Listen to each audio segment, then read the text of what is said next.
এলাকায় তো লোক সংখ্যকের অভাব নাই, ঠিক না? এখানে গতকালকে মাহফিল হয়ে গেছে, আজকেও মাহফিল হচ্ছে। গতকালকেও ছিল জান্নাতের বাগান, আজকেও এটা জান্নাতের বাগান, এর মধ্যে কোনো সন্দেহ নাই। বুখারী শরীফে আছে, লোক সংখ্যা বেশি হওয়া এটা হেদায়েতের জরিয়া না, বরং লোক কম হোক, শ্রোতা কম হোক, যদি ইখলাস নিয়ে একটা শ্রোতা ওখান থেকে একটা কথার উপরে আমল করে, তাহলে ওই মাহফিল সার্থক হবে। কোটি টাকা দিয়ে প্যান্ডেল করে, টাকা খরচ করে, কিন্তু মানুষের হেদায়েত হয় না, আছে না নাই? এত টাকা খরচ করে এক একটা পাড়ায় 2টা 3টা 4টা 5টা মাহফিল হচ্ছে, কিন্তু মানুষের পরিবর্তন নাই। কারণ মানুষ এরা ভেবেই নিয়েছে আর বলেই নিয়েছে, হুজুর আপনারা শুধু বকবেন, আমরা শুধু একটু কানের সুখের জন্য শুনবো, কিন্তু পরিবর্তন আমল করব না। বলেন, হাজার মাহফিল শুনে কোনো লাভ আছে? আমরা যা জানি অনেক জানি, বক্তার চাইতেও আমরা বেশি জানি, তবে আমরা গুছায় বলতে পারি না, কি ঠিক না?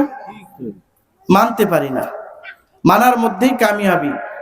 মাহফিল খুব হচ্ছে, প্রতি বছর মাহফিল হয়, আর বক্তাদের গরম হয় টাকার গরম, ঠিক না? বাজেটওয়ালা বক্তা না আসলে লোক হয় না। এখানে যদি একটা ভাইরাল বক্তা তাকে আনা হতো, টিকটকে ভাইরাল, ইউটিউবে ভাইরাল, এখানে জায়গা দিতে পারতেন না, গাড়ি রাখার জায়গা হতো না এই মাঠটায়। তাহলে মানুষ আছে ভাইরাল বক্তাকে দেখতে, প্রকৃতপক্ষে হেদায়েত নিতে আসে না, কোনো ফায়দা নাই। তাই তো রব্বুল আলামিন বলছেন, লিমা তাকুলুনা মা লা তাফআলুন, কেন ওই কথা বলো যে কথা তুমি নিজেই মানো না? আমরা বলছি, একদল মানুষ বলছে, আল্লাহর দিকে ডাকছে, কিন্তু এদের কথা শুধু হক কণ্ঠনালী পর্যন্তই শেষ, এরা নিজেরা আমল করতে পারে না, আমরা নিজেরা আমল করতে পারি না, এ কারণে আমাদের কথা গ্রহণযোগ্য হয় না। এখন বক্তাদের চিন্তা ভাইরাল হতে হবে, আর কমিটির চিন্তা ভাইরাল বক্তা আনতে হবে, কি ঠিক না? যদি একটা বক্তা ভালো আলেম, তার অশোনায়, একে দাওয়াত দিলে কেমন হয়? ওরে বাবা, এ তো হবে না, কেউ চেনে, এর নাম তো আগে কখনো শুনিনি, লোক হবেন না। কেন বাবা? আলেম, প্রকৃত আলেম আসবে, তার কদর করতে পারো না। একজন গায়ক শিল্পী এখন বক্তা সহি করে তেলাওয়াত করতে পারে না, তাকে আপনারা স্টেজে উঠাই দিচ্ছেন, বয়ান করো, কিন্তু প্রকৃত আলেম আলোচনা করবে, মাঠে লোক নাই, মাঠে কি নাই? লোক নাই। তো আমাদের চিন্তাধারা ভাইরাল বক্তা, কমিটির চিন্তা ভাইরাল বক্তা, আর বক্তার চিন্তা মাঠ কাঁপাইতে পারলে পকেটে টাকা আছে গরম। কিন্তু আজকের এই যে মাহফিল, সাধারণ ভাবে দেখেন, বক্স নাই, কিচ্ছু নাই, বরং যা ছিল কালকে আজকে তার কিছুই নাই, শুধু মাইকলা আছে, লোক সংখ্যা নাই। আল্লাহ জানে মা বোনরা কত সংখ্যক আছে, আমি জানি মা বোনরা সব জায়গায় বেশিই থাকে, মা বোনদেরকে আল্লাহ বেশি পছন্দ করেন, আর ওনাদের দিলটা হলো নরম, তারা ইসলামের জন্য আপ্রাণ চেষ্টা করে, ইসলাম মানার জন্য তারা বেশি ধার্মিক হয়। তারপরেও মা বোনদেরকে আল্লাহ রাসূল সাল্লাল্লাহু আলাইহি ওয়াসাল্লাম বলেছে তারাই বেশি জাহান্নামী।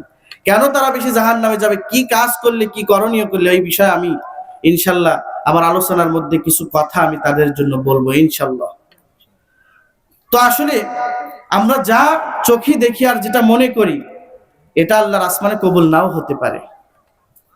আমরা মনে করি মাহফিলে লোক সংখ্যা নাই, যে কি হবে, কিন্তু হতে পারে আজকের মাহফিল আল্লাহর কাছে কবুল, আজকের মাহফিলে আল্লাহর কাছে কবুল। এখানে কোনো বাজেট নাই, আমাকে এমনিই বলেছে, না পোস্টারিং, না পোস্টার, আমরা বক্তাকে সিলেক্ট করে দিই, আমি প্রধান বক্তা, উনি দ্বিতীয় বক্তা। কেন এগুলো? কেন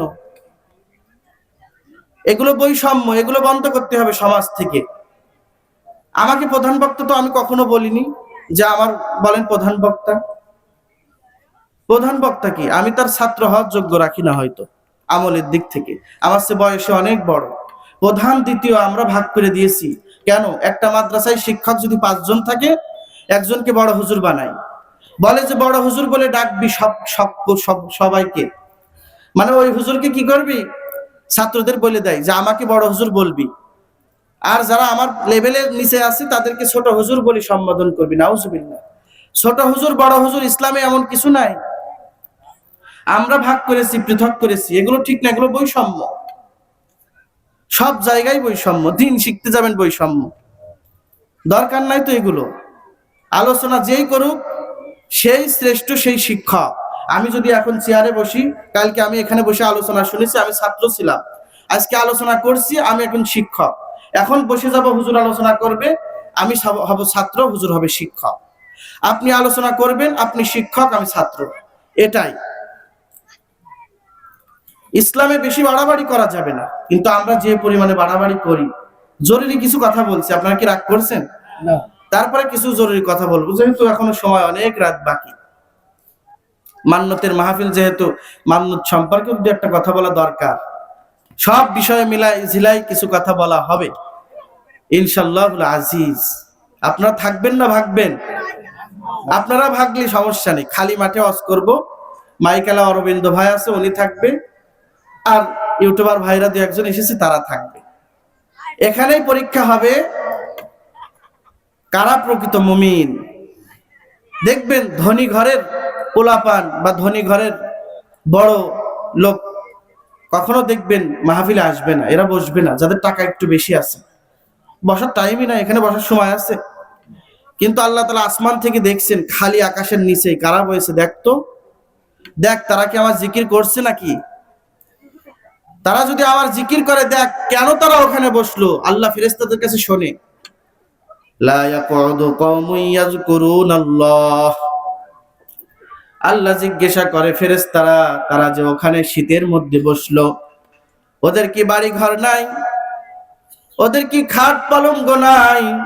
ওরা কেন ওইখানে বসলো? আল্লাহ জানার পরেও সবকিছু জানেন, কারণ আল্লাহ রব্বুল আলামিন আমাদের এত কাছে, এত কাছে, আমাদের রগের চাইতেও আল্লাহ বেশি কাছে। তুমি সব খানে বিরাজমান, ঠিক কিনা? আল্লাহ সব জায়গায় আছে না নাই? সব জায়গায় রব্বুল আলামিন আছেন। অপবিত্র জায়গায় বাদে সব জায়গায় রব্বুল আলামিন আমাদের দেখছেন। ওয়া নাহনু আকরাবু ইলাইহি মিন হাবলিল ওয়ারিদ। ও বান্দা কোথায় যাও, আমি তোমার দুই কাঁধে দুইটা ফেরেশতা নিযুক্ত করেছি। কিরামান কাতিবিনা ইয়ালামুনা মা তাফআলুন ইন্নাল আবরারা লাফি নাঈম। কিরামান কাতিবিন, দুইটা ফেরেশতা তোমার কাঁধের মধ্যে নিযুক্ত করে দিয়েছি। কোথায় যাচ্ছ, কি ভালো কাজ করছো হে বান্দা, সাথে সাথে এই ফেরেশতারা লিখে ফেলছে। কোনো সুযোগ নাই। গুনাহ করে ফেলেছো কিন্তু ফেরেশতারা লেখেনি, এমন হওয়ার কোনো সুযোগ নেই। আবার সওয়াব করে ফেলেছো। রাতের গভীর, কেউ নাই ঘরের মধ্যে, তোমার স্ত্রী ঘুমায়, তোমার মেয়ে ঘুমায়, সকলে ঘুমায়, কেউ নাই। তুমি রাতের আধারে উঠে তুমি একবার আল্লাহ বলে ডাক দিছিলে, কেউ শোনে নাই। নীরব নিস্তব্ধ, কেউ তোমার আওয়াজটা শোনে নাই। একবার আল্লাহ বলেছিলে মনে মনে, ওটাও ফেরেশতারা লিখে রেখেছে। হাসরের কঠিন দিনে যেদিন আমলনামা আল্লাহ হাতে দিবেন, সেদিন দেখতে পারবেন ও রব্বুল আলামিন, এই যে গভীর রাতে একবার আল্লাহ বলে ডাক দিছিলাম, ইচ্ছা করে ডাক দেয়নি, শুধু মুখ ফসকে বের হয়ে গেছিল, হালকা বুকের ব্যথার কারণে আল্লাহ বলে ডাক দিছিলাম। ও মালিক, দেখি এই কিতাবের মধ্যে তো দেখছি লিপিবদ্ধ আছে। আল্লাহ বলবেন, ইকরা কিতাবাক কাফা বিনাফসিকাল ইয়াউমা আলাইকা হাসিবা। হে বান্দা, আমলনামা দিয়ে দিলাম, এবার আমলনামা পড়তে থাকো।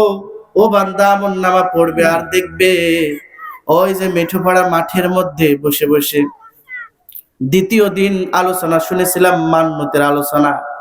লোক সংখ্যা ছিল না, কোন ভাইরাল বক্তাও না, কিন্তু ওখানে কিছু সময় বসেছিলাম, এমনিতেই বসেছিলাম। কিন্তু আল্লাহর আদালতে ওইটা বড় সরকারে দেখানো হয়েছে, সিসি ফুটেজ। আল্লাহ দেখা বলবে, দেখ ওই যে ওখানে তুই বইছিলি ওইটা তোর আজকে ক্যামেরায় দেখিয়ে দিলাম। হাসরের কঠিন দিনে সবাই দেখবে আর বলবে এরা কোথায়, আসো, জুম করে করে দেখানো হবে চেহারা, আর বলবে যা যা, সেদিনের দিনের জন্য আমি খুশি হয়ে গেলাম, যা আজকে তোরা জান্নাতে চলে যা।